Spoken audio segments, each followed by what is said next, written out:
As I grit my teeth and buy the last box of discounted shrimp, a young woman dressed head to toe in designer brands is picking out imported seafood beside me. She glances at me and casually drops a king crab into my cart. It's the holidays, treat yourself better, she says with a carefree smile. I'll pay for everything you buy today. I am shocked when I see the 5-figure price tag. I quickly try to decline her by waving my hands frantically. She pulls out a black card and shrugs. It's fine. My sugar daddy gives me more money than I can spend. If I don't use it, he'll get mad. I force a laugh. Sounds like he's really generous to you. He's alright, I guess. I can't spend money as fast as he earns it, she says nonchalantly. After a slight pause, she goes on. Speaking of which, his girlfriend is pretty dumb. She works nonstop for years just to help him pay off a debt that doesn't even exist. When I say I want him to cook on New Year's Eve, he immediately ditches his girlfriend too. Come be with me. I freeze for a moment. My boyfriend, Eric Sterling, is in debt. Just as I'm thinking it can't be that much of a coincidence, my phone buzzes with a message from Eric. He texts, and the company assigned me to an extra shift tonight. I get triple the pay. Buy yourself something nice to eat. I'll be home tomorrow. Chapter. A sharp ringing filled my ears, and the world around me spun into a blur. When I didn't reply, Eric called me. And why aren't you saying anything? He asked.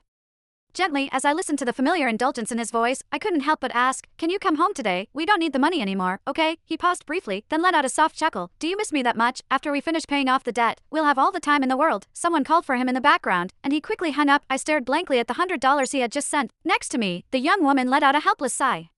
My sugar daddy just transferred another $100,000 and told me to buy something to spice things up, but honestly, nothing here costs that much. I'll get you a few outfits with the rest. Before I could even respond, Susan Winslow had taken my hand, settled the bill at the supermarket, and ushered me into a high-end boutique. As I stared at the string of numbers on the tags, I couldn't help but let out a bitter laugh. After college, Eric's startup had collapsed. He was buried under debt and sank into a deep depression, and I worked multiple jobs every day just to see a spark of life return to his eyes. For 5 long years, I had scrimped and survived on plain bread and water, yet here I was, wearing clothes that cost over $20,000 each. At the thought, a sour, bitter ache rose in my nose. Susan kept babbling beside me. You know, my sugar daddy actually forced his girlfriend to have 3 abortions, just for me. Something shattered in my mind. My head went instinctively to my stomach. I had lost 3 children. 2, the first time, I had been rushing a food delivery when a luxury car knocked me sprawling. The second, I had knelt in the pouring rain for 2 hours, crying at a stranger's funeral just to earn $70. The third, Eric had wept, telling me we couldn't afford a child, and led me to a small clinic to get the pills. On countless nights, he would wake from nightmares, clutching me as he whispered apologies. He used to say, and when I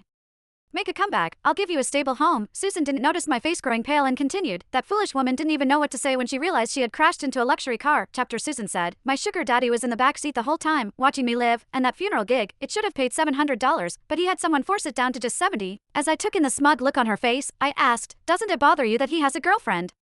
Susan gave me a strange look. His love, his money, everything he gives is mine, and, aside from the title of girlfriend, what does that woman even have? I didn't remember how I made it home. The cramped, 100-square-foot rental had once been something Eric and I built together with care. Back then, Eric had sworn it would be just the 2 of us forever. In that carefully woven lie, I lived happily for years, forgetting how difficult life had been.